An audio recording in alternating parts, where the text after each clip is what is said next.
Hey folks, Alan Saunders, Zachary Smith on the campus of St. Vincent College. Steelers training camp practice number 4, the last one without pads, and the last one before a day off, which I think everyone here could use. A scorcher today here in Latrobe. It was like 92, very humid.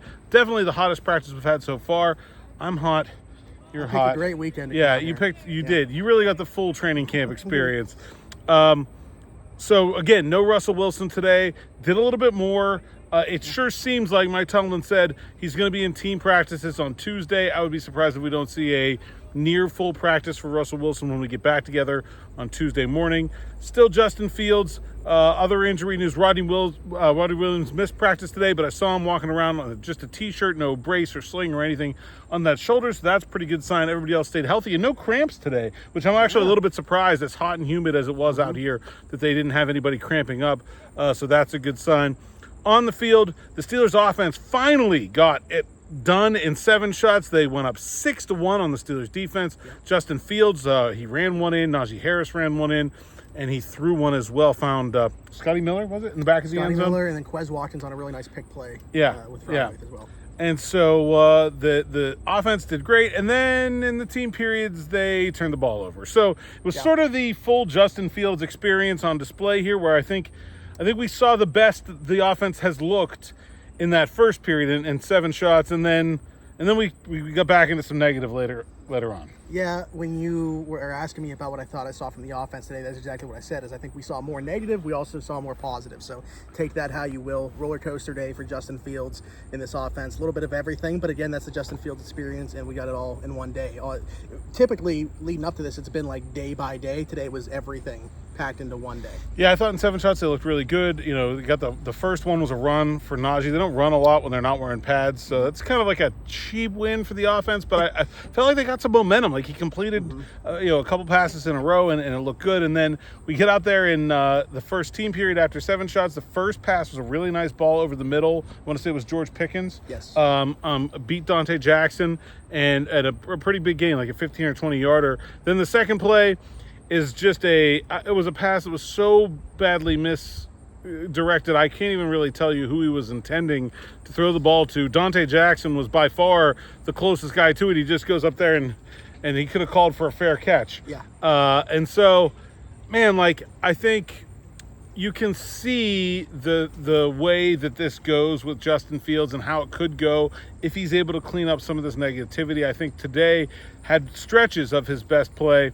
But that's sort of always been the thing with him. So, I don't think through 4 practices now, I feel like this long run that Justin Fields has gotten as the team's starting quarterback in training camp has really done a whole lot for his candidacy for the starting job. Now, obviously, we got to see the other guy, but I haven't been blown away or anything by what we've seen from Justin Fields so far. He's gotten the reps. But, again, it's like a down-by-down, play-by-play consistency. It hasn't been there for him yet through 4 training camp practices. To be honest with you, I like what I've seen from Kyle Allen as QB3 and the way that he's operated within this offense. I'm not saying that he's going to overtake Justin Fields as QB2 by any means, but I think he's looked super comfortable running things. And, of course, take into context there that he is going against, other teams than Justin Fields is. But, I mean, he's looked comfortable. Guys talked about him, spoke to him today as well.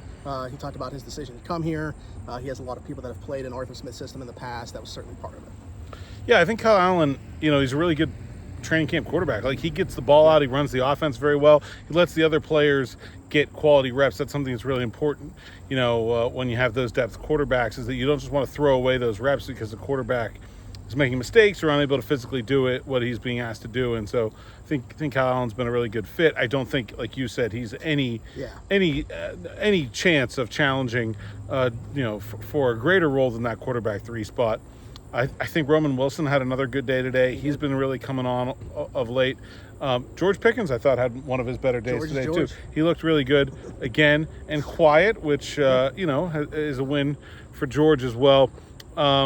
Anything else about the offense that you want to touch on from practice today? There's one thing I want to get to about the offensive line. Well, okay, so I guess maybe the offensive line stuff will tie into it. We were talking about 7 shots. I want to just go back real quick because Broderick Jones missing 1 rep there, came back out for the 3rd one, and then you were talking about when he was going through offensive line drills, they had him holding the pads and stuff. They wouldn't have him doing that if they felt like that elbow or whatever. Yeah, he like banged his elbow on a helmet or something, but came back after that. But Troy Fautanu did, I think, probably get his most first team reps. It had a really nice again, we're going to talk about without pads here, but I mean, he blew TJ off the ball on the 1 rep that he came in right away for Broderick for that 2nd rep of 7 shots. Really nice rep from him. At this point, talking with our buddy Nick Faribault about offensive line when they're not in pads, hand placement, footwork, that's what you're looking for in this setting. And he looks more and more comfortable with every passing rep. Yeah, I thought Troy had a pretty nice day today. It's really hard without pads, and you're not getting anything in the running game really from those guys other than being in the right spot and where they're supposed to be. The one thing the offensive line has, I think, is it fair to say, been struggling with is not false starting. They have had a ton of false starts, and so it started out where if you got a false start, you had to come out and your backup came in. Mm-hmm. Now they're making them run laps of the full field there in front of the stands. Anderson Hardy went for a lap today. Troy Fautanu went for a lap today. Ryan McCollum went for a lap today. Joey Fisher went for a lap today. Yeah. It's been a parade almost of offensive linemen jogging around the outside of the field. Talked to Joey Fisher a little bit about it. Talked to Zach Frazier a little bit about it. Young guys who obviously are not too far removed from regularly getting that. I mean, that's the thing you do in high school, right? Like that, not something you're going to see a lot of NFL teams do. They said it's all about discipline. They can't have the pre-snap stuff. It also feels like this offense is going to do a ton of that, like wholesale shifting and changing where they're going to move people from side to side. Mm-hmm. They're going to have motions, and they really are emphasizing like having hard snap counts and being able to get the timing of the offense perfect. I think that's something that, like, when you look back at Matt Canada's schemes and one of the ways that they fell apart at the NFL level was they never really executed the timing of them very well. It certainly seems like that's been a real focus here, and that snap count is part of it where, really, yes, the quarterback has to say it, but everyone needs to be expecting the quarterback to say it when he says it, and it all happens exactly the way it's supposed to. And I think that's something they're still working through with this new offense. Sure, and it sucks right now for them to have to do that, but even more incentive because these guys do not want to run. Zach Frazier said that he does not want to run, so he is doing everything in his power to not have to take laps every single day when doing that. And it sucks right now, but, going back to what you're saying, if they can get this down, win, and if they do, it's going to be much better for them and much worse for defenses. Yeah. How about the other side of the ball? Donte Jackson, of course, had that interception. He continues to just look so good. I've been here for 2 of the 4 practices. Yeah. Has he been their best defensive player so far through 4 practices, would you say? It's him or Deshaun Elliott. Like, those to me are the 2 candidates. And they were both really good again today. D-Jax had the pick. Deshaun Elliott, I got sick of writing down, like, no play, sack 25. And, of course, like, they continue the play. But, like, at that point, you're continuing to play with 1 defender out of it. So, like, yeah, of course he made a completion after Deshaun Elliott had already sacked him. It seems like they're blitzing him a lot when he's up in the box in that nickel roll. Yeah. And also just bringing him in a traditional safety blitz right up the middle. He sniffs out bootlegs like a champ, man. There's been like 3 or 4 bootlegs where Justin Fields turns around and there's just already a yellow shirt right in front of him. And more often than not, it's been 25. I talked to Donte Jackson a little bit after practice today, and he said he feels like the new guys in this defense, himself, Elliott, Patrick Queen, like they feel like this is their defense already. Like they don't feel like new guys anymore, even though it's only been a couple of days. They got a lot of good work together in the spring. They're all veterans. They all sort of understand the concepts that they're doing. He said like the talk about this defense is like it's ready. I don't know what. It's not even August yet. I don't know what more I need to see from the Pittsburgh Steelers defense right now. Yeah, and adding to that starting group, I wanted to point out yesterday, I said, I didn't get to see Russell Wilson, but it was a different Wilson that stole the show. My main guy to take away today was another Wilson. It's a different one, Peyton Wilson. You mentioned, punched out that ball on Freiermuth, which the whistle had blown. It's kind of a continuation thing, but forced a fumble there. I talked to Pat about Peyton Wilson afterwards, and he just said he's a hell of a player. He's going to be a hell of a player. He just moves different. He moves so easy. And until you see it live, I don't think that you can appreciate the type of athlete that we're talking about here. Talked to Tyler Matakevich today.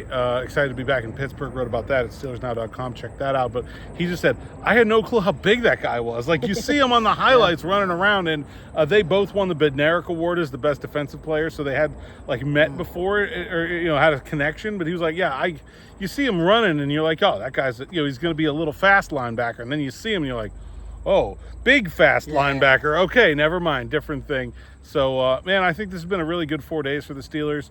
Obviously, the offense has a lot of work to do left. I think the defense is still way ahead. But I think, you know, get Russell Wilson back, and we'll see how things go on Tuesday.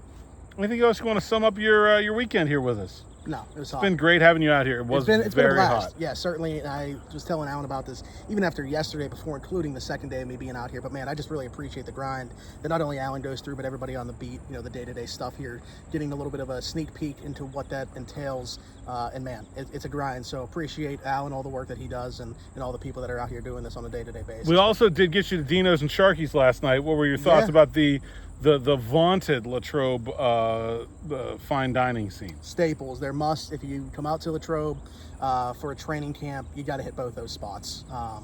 Get the wings at Dino's. Everybody talks about them. You can mix up the flavors if you want. I had to go with just the season last night for my first experience because I am a crispy wing person. I had to make sure that they checked that box for me before diversifying in the future. So check that box, of course, and then Sharky's just seems like an awesome spot as a late night hangout spot for everybody that's in town. So awesome stuff. Really, really great weekend. Thanks for listening and watching, everybody. We will be back. I'll be back with a Steelers morning rush on Monday, and then Steelers afternoon drive. We'll be back on Monday afternoon. No practice back here at St. Vincent College on Tuesday. I'll be solo. Well, Ed Thompson's here with me this week, and then Derek Bell, Steelers DB, on site next weekend. Thanks so much for watching and listening. Make sure you hit that subscribe button. We're very close to a big round number. We might be there as you're watching this right now, almost at 13,000 subscribers. We appreciate each and every one of you. Hit that bell for notifications so you keep coming back for more Steelers Now YouTube channel. Thanks for watching.